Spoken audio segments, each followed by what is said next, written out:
The priest was halfway through the vows when the doors at the back of the church swung open. The sound echoed through the entire building. A deep hollow boom that cut right through the music, the whispers and the quiet crying of happy guests. Every single head turned at once. I walked slowly down the aisle, my heels clicking against the marble floor with each steady step. I wasn't rushing. I had waited 3 years for this moment. I wasn't about to waste it. I watched the faces change one by one. Confusion first, then shock, then something that looked a lot like fear. I saw old neighbors, business partners, friends who had once mourned me at my own funeral. And then I saw her. Lydia stood at the altar in a white dress with flowers in her hair, looking like someone had just pressed a knife to her throat. Her bouquet slipped from her fingers and hit the marble floor with a soft thud. My name is Celeste Arden. 3 years ago, my family buried me in an empty coffin. Today was my sister's wedding day, and I had come to watch the lie finally break. I had barely made it 3 steps past the door when I heard it. My mother's scream. It wasn't a small sound. It was the kind of scream that comes from somewhere deep, the kind that only happens when a person's heart completely breaks open. She shot up from the front row so fast that her chair scraped back and crashed to the stone floor. She stood there for one breathless second, staring at me with her hands pressed to her mouth. Then she ran. She crossed the aisle faster than I had ever seen her move, calling my name over and over like a prayer she had given up on 3 years ago. When she reached me, she grabbed my face with both hands, trembling so hard I could feel it through my own bones. "Celeste," she kept saying. "Celeste. Celeste." My father had not moved. He stood beside their pew with tears streaming silently down his face, his mouth open, his whole body shaking. In that moment, everything I had feared became completely real. They truly believed I was dead. Lydia had not just stolen my life.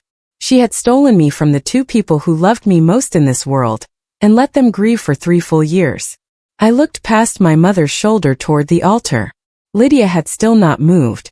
She stood exactly where I had first seen her, perfectly still, like a statue someone had dressed up in white lace and roses. Her eyes were locked on me, wide, unblinking. I had thought about this moment many times during the 3 years I spent rebuilding my life piece by piece. I had imagined her crying. I had imagined her running. I had even imagined her trying to attack me. But I had not imagined this. Silence. The kind of silence that fills up a room and crushes the air right out of it. Her groom, a tall man named Oliver Wells, leaned toward her and whispered something I could not hear from where I stood. She didn't answer him. She didn't even blink. Because Lydia knew something nobody else in that church knew yet. She knew exactly who I was. She knew what I had come to say. And she knew that no amount of crying or lying or charming the crowd was going to save her this time. The flowers in her hair. The candles on every pew. All of it built on a stolen life. Her silence said everything her words could not. I looked slowly around the church while my mother held onto my arm. There were white lilies on every pew. Ribbon tied in neat bows along the aisle. Framed photographs placed near the entrance showing Lydia and Oliver at various places. Beaches, rooftops, a vineyard somewhere warm. But there was one more photograph near the door that I had noticed the moment I walked in. A framed picture of me, smiling, wearing the blue jacket I used to wear to client meetings. Below it, in careful gold lettering, were the words, "In loving memory of Celeste Arden." I had been placed at my sister's wedding like a decoration. A sad detail to make her story more touching. The tragic sister who had lost her best friend. I recognized at least 40 people in that church. Former colleagues, family friends, people who had driven to my funeral 3 years ago, and stood in the rain while Lydia read a speech about how much she missed me. A speech about how she would carry me in her heart forever. The coffin they buried that day was empty. Because I was not dead. I had been taken. And today, every person in this room was about to learn the truth about the woman standing at that altar. To understand how it all started, you have to go back 3 years to one single weekend. My marketing consultancy had just landed the biggest contract of its 5-year life. A national brand. A 2-year deal. The kind of thing I had worked toward since the day I opened the business at 26 with nothing but a laptop and a clear plan. My parents were proud. My father could not stop telling people about it at family dinners for weeks. Lydia said nothing at all. I thought she was just being quiet. Lydia had always been the type to process things slowly. I told myself she was happy for me and just showing it in her own way. So when my father suggested a lake trip to celebrate, I agreed immediately. I thought it would be good for all of us. A chance to simply be a family. No work. No phones. Just the four of us at the water like we used to do when we were children. I packed a small bag. I brought a book I had been meaning to read for months. I was relaxed. I was happy. I was completely certain that the hardest part of my life was behind me. I had no idea it would be the last normal day I would have for 3 years. The morning of the second day, Lydia suggested we take the small wooden boat out on the lake. My parents stayed on the dock. My father wanted to fish. My mother had found a soft chair and a magazine and was perfectly happy where she was. So it was just Lydia and me. We were out maybe 50 meters from shore when Lydia said she wanted to switch sides to get a better angle for photographs. I thought nothing of it. She was always taking pictures.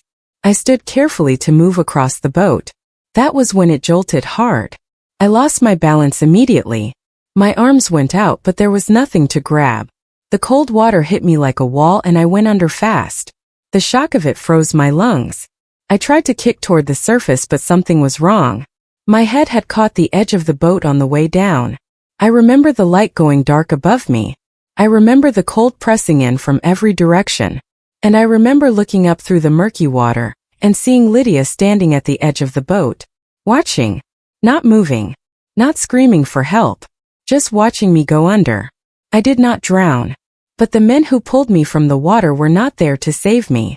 I regained consciousness on the floor of a van. My hands were not tied, but I was too dizzy and too cold to sit up properly. My head throbbed badly. There were 2 men beside me, one older with a shaved head, one younger with a scar along his jaw, both watching me with the kind of blank expressions that said this was not their first time doing something like this. I asked them where they were taking me. The older one did not answer right away. He looked out the small window in the back of the van. Then he turned to me and said something that hit harder than the cold water ever had. "Your sister paid good money for this job." I stared at him. "She said to make sure you disappear properly." I tried to sit up. My head swam badly. I pressed my palm flat against the floor to steady myself and made a very firm decision that I was not going to cry in front of these men. But inside something cracked wide open. My own sister had done this. She had planned it, arranged it, paid for it, and she had stood there and watched. They took everything from me in that van. My phone, my wallet, my driver's license, the small silver bracelet my mother had given me for my 30th birthday. Every single thing that proved I was Celeste Arden. I kept talking. I told them this was kidnapping. I told them they would go to prison for a long time. I said whatever I could think of to make them stop, to make them turn the van around. The younger one laughed. He said they had done much worse and had never once seen the inside of a prison cell. They kept me in a house on the edge of a quiet town.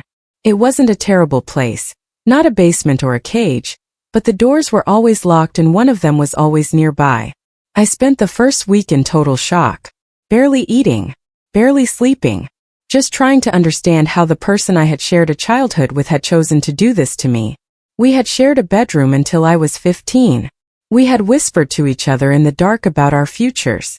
She had been my little sister and I had loved her without question. And she had paid men to make me disappear from the face of the earth. I could not make it make sense no matter how hard I tried. I escaped 4 months later. There was a morning when the older man left before sunrise and the younger one fell asleep in the front room with the television on. I had been testing the back window carefully for 2 full weeks, pressing it gently each night, learning how much it shifted. That morning it shifted enough. I climbed out and I ran. Through a flat field, through a stretch of trees, and onto a road I didn't recognize until a truck driver stopped and offered me a ride to the nearest town. I called my bank from a payphone. My accounts were empty. Everything had been transferred out. I found a library and searched my company name on a public computer. Still existed. But the name listed as director was no longer mine. It was Lydia's. She had changed every official document, used forged papers and the gang's connections to transfer my business and all my assets into her own name. She had legally become me on paper, while the real Celeste Arden had no identity remaining. I sat in that library for a long time with my hands flat on the table. I had nothing. Not a bank account. Not a legal name. Not even proof that I was who I said I was. A week after I escaped, I found a second-hand laptop at a charity shop and spent the last money I had borrowed from a kind stranger to buy it. That night, in a rented room above a laundromat, I searched my own name. The first result was a memorial page. Then a news article. Local. Small. A photograph of my parents standing outside a church, my father's hand on my mother's shoulder, both of them looking like they had aged 10 years in a week. Then I found the video. Someone had recorded Lydia's speech at my funeral. She stood at a wooden podium in a long black dress with her hair pinned back perfectly. She spoke slowly and clearly, her voice breaking at all the right moments. She talked about how I had been her protector growing up, how I had always believed in her, how she would spend the rest of her life honoring my memory. People in the audience were openly crying. My parents were in the front row, completely shattered. I watched the video 3 times. On the first viewing I wept. On the second I felt hollow and cold. By the third time I was neither sad nor broken. I was decided. She had chosen her stage. I was going to choose mine. It took several months of careful research to understand exactly who Lydia had been working with. The gang was not large or dramatic. No film would have made a story about them. They were 6 people, mostly men in their 30s and 40s, who ran identity fraud and financial scams out of a few rented offices spread across 2 cities. They specialized in making people disappear from official records, changing names on company registrations, producing false death certificates, moving money through businesses that looked legitimate on the surface. Lydia had connected with them through a man she had been involved with for about a year before the lake trip, a man none of our family had ever met and whose real name I later learned was entirely different from the one she used when mentioning him. She had gone to them first for smaller things. Fake financial documents to cover debts she had hidden from our parents. A credit arrangement that wasn't legal. But her requests grew over time. As her resentment of me deepened, what she asked for grew larger. Until finally she had asked for the biggest thing of all. She wanted me gone. Completely. Permanently. And they agreed without hesitation. I spent many quiet nights trying to work out when Lydia had started to truly hate me. I never saw it growing up. She was the louder one. The more dramatic one. The one who made friends easily and laughed at everything. I was the steady one. The one who studied and saved and built things slowly and carefully. I thought we were simply different but genuinely close. I remembered her calling me when her first serious relationship ended badly. I had driven 3 hours to sit with her. I remembered lending her money for separate times, money she never paid back and that I never once raised again. I remembered her smiling at my company's opening event, standing beside me in photographs with her arm around my shoulders, telling everyone she was my biggest fan. Was any of it real? I honestly did not know. What I came to understand eventually was that jealousy is a quiet thing. It doesn't announce itself. It sits in the corner and watches and feeds on small moments. A promotion, a parent's proud smile, a compliment directed elsewhere, until it has grown into something monstrous. Until the person carrying it no longer looks anything like who they used to be. For 2 years I lived under a name that wasn't mine. I called myself Nora Grant. I chose it because it sounded plain and forgettable, the kind of name that nobody writes down or asks about twice. I took cleaning work, kitchen work, anything paid in cash with no paperwork required. I moved every few months. Not because anyone was following me, but because I didn't trust staying in one place too long. The gang was still operating. Lydia was still living my old life. I had no way of knowing how far her connections stretched or whether she had told them to watch for me. Living as a ghost is nothing like the movies suggest. It is not exciting or dramatic. It is deeply exhausting and lonely in a way that eventually becomes physical. You wake up tired. You fall asleep tired. You stop making friends because every friendship requires a story you cannot safely tell. But I kept going. Because I had made a promise to myself the night I watched Lydia's funeral speech for the 3rd time. I was going to come back. I was going to stand in front of every single person who believed her lies and make those lies collapse completely. I just had to be patient enough to do it properly. The first real break came 18 months after I escaped.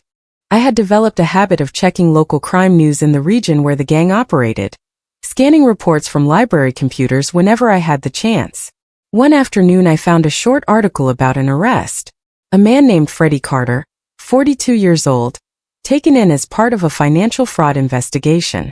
Freddie was the younger man from the van, the one who had laughed.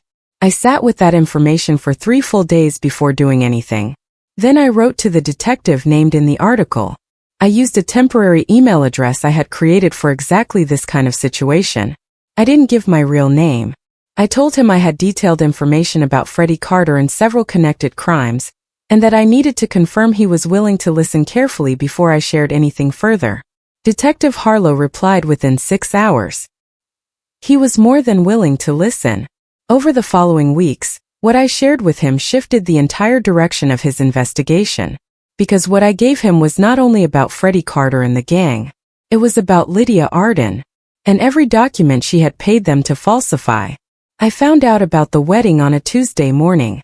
I had been living in a small flat for 3 months, the longest I had stayed anywhere since the lake. I was doing basic bookkeeping for a local shop, which used skills much closer to the ones I'd had before. I had begun to feel very carefully like a real person again. Then I searched Lydia's name. I did it every few weeks just to keep track of things. The engagement announcement appeared on a society page. Oliver Wells, son of a property developer, was marrying Lydia Arden, described as a successful businesswoman and the founder of a marketing consultancy. My consultancy, my company built from nothing. Her name had been woven into its history so completely that there was no public trace of me left in it. The article also mentioned her personal story. How she had tragically lost her sister 3 years earlier.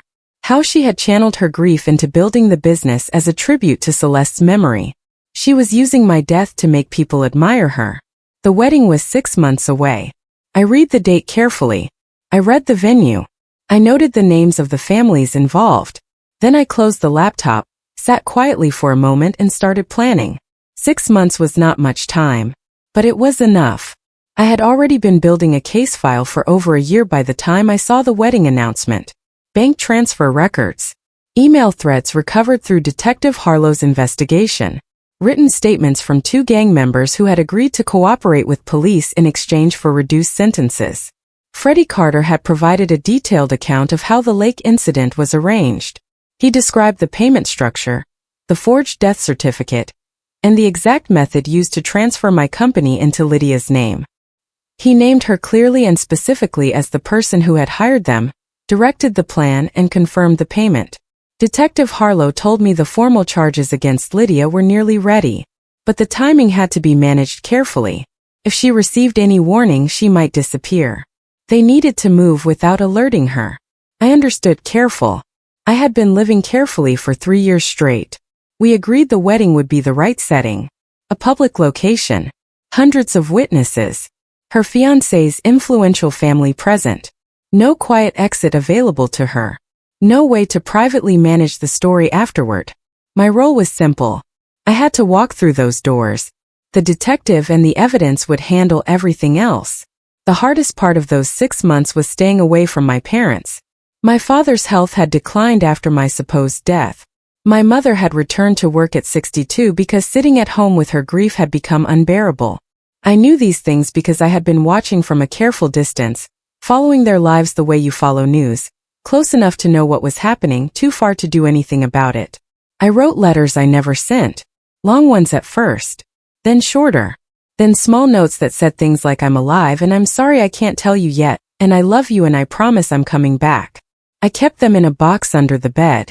I could not contact them before the wedding because I couldn't risk Lydia finding out. If my parents knew I was alive, their reaction would be impossible to hide. Lydia would be gone before the arrest warrant could be carried out. The entire plan would fall apart. So I stayed silent. But every single night I thought about my mother's voice and my father's quiet laugh, and the way our old house used to smell like coffee on slow weekend mornings. I held on to those things like something precious. They were the reason I kept going. The week before the wedding, I met Detective Harlow in person for the first time. He was a quiet, careful man in his mid-50s with reading glasses. He kept pushing up his nose and a habit of checking his notes twice before saying anything.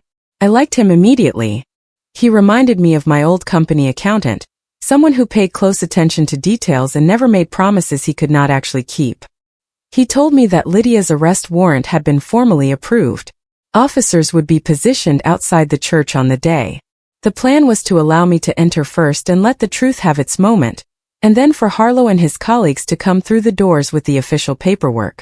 He said I did not have to walk in if I wasn't ready, that nobody would judge me for choosing another way. I told him I had been ready for 3 years. He nodded slowly and said he believed me. Before I left, he slid a folder across the table toward me.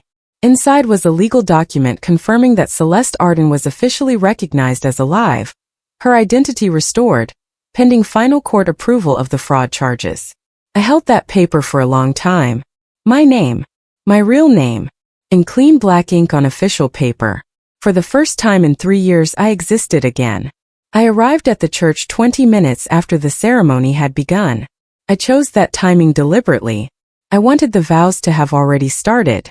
I wanted Lydia to be completely in the moment, surrounded by guests, cameras, flowers, and the weight of the occasion, standing at the highest point of the lie she had built. I wanted her to feel entirely safe before everything changed. I wore black, a quiet, deliberate choice. The color of the funeral she had staged for me. I stood outside the church doors for exactly 1 minute. I thought about my mother. I thought about the empty coffin. I thought about 2 years of sleeping in borrowed rooms under a name that wasn't mine. I thought about the video of Lydia standing at a podium performing grief for a crowd, while I was alive, and alone watching it happen on a cracked laptop screen. Then I pushed the doors open. The sound filled the church at once. Every head turned. I walked steadily. I did not rush. I did not hesitate. When I reached the halfway point of the aisle, I looked directly at Lydia. I said 2 words clearly and calmly. Tell them. Her bouquet hit the floor. And the silence that followed was the loudest thing I had ever heard. Lydia did not speak. Her lips moved but nothing came out. The color had drained from her face so completely that she looked gray under the warm glow of the church candles. Oliver stepped forward. He was a composed man, clearly used to handling difficult situations in business settings. But this was not a business setting and he had absolutely no idea what was happening. Who are you? He asked, his voice polite but firm. I'm Celeste Arden, I said. Lydia's sister. A murmur moved through the crowd like a wave. Someone near the back said something I couldn't catch. Oliver looked at Lydia.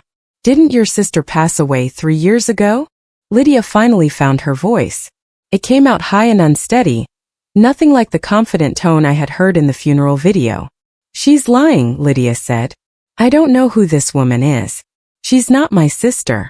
This is some kind of attack. She's trying to ruin today. Someone needs to call security.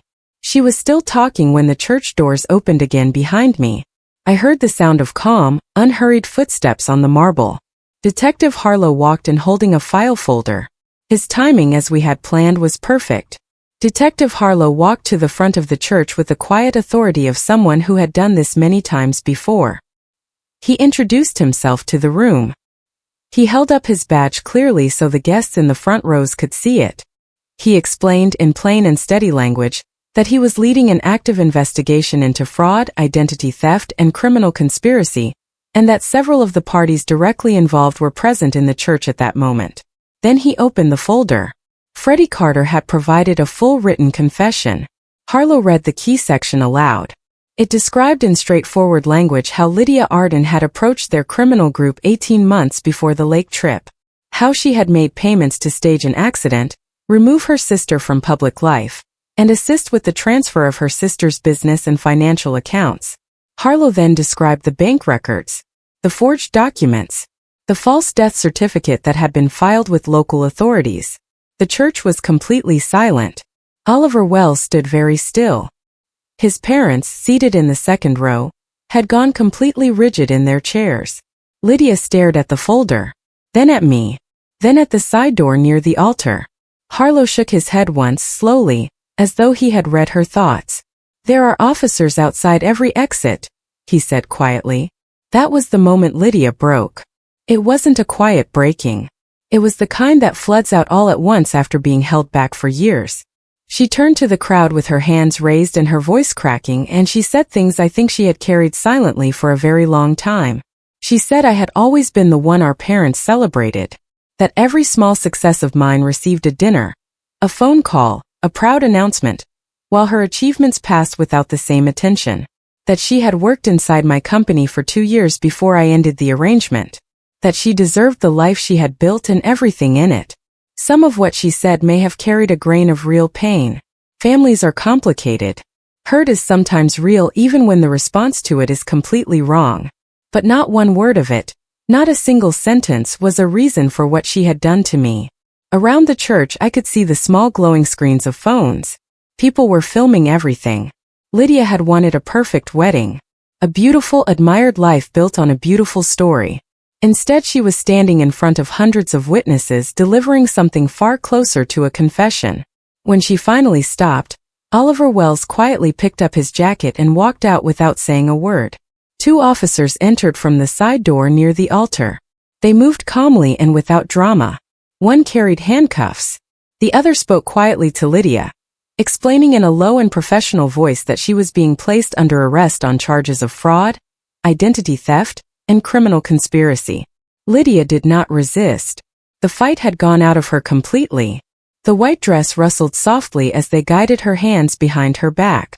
The click of the handcuffs was the only sharp sound in the silence of the church. Oliver's parents rose from their seats and walked out without speaking to anyone. Several other guests followed them into the aisle.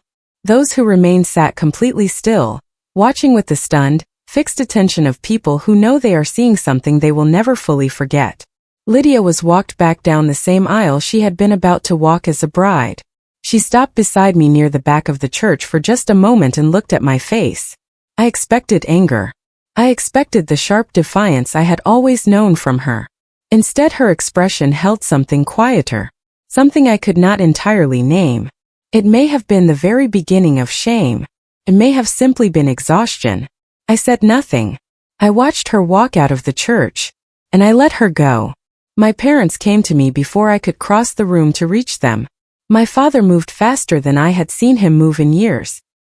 He came across the emptying church in long strides, his eyes wet and his face holding a mixture of devastation and overwhelming relief. He took hold of my shoulders with both hands and held me at arm's length for one moment.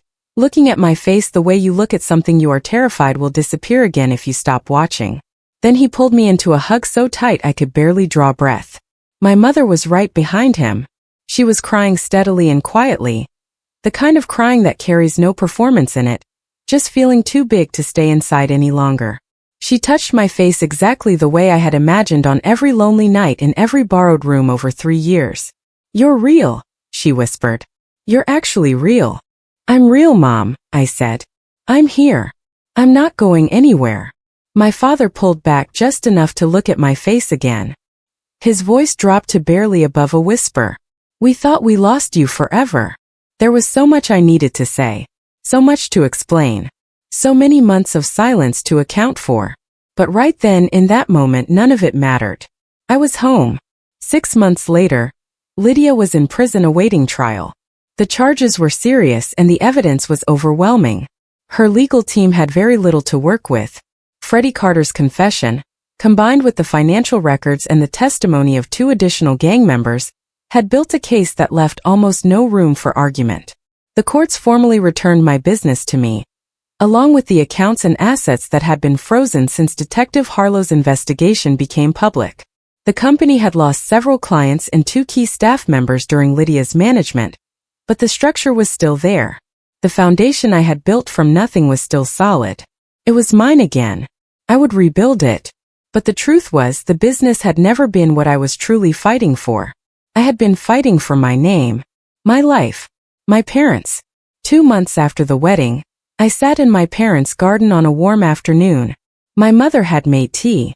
My father was reading in the chair he had always preferred near the window. The light was soft and golden. The garden smelled like the summers the first remembered from childhood. Nobody was talking about Lydia. Nobody was talking about courts or evidence or what came next. We were simply together.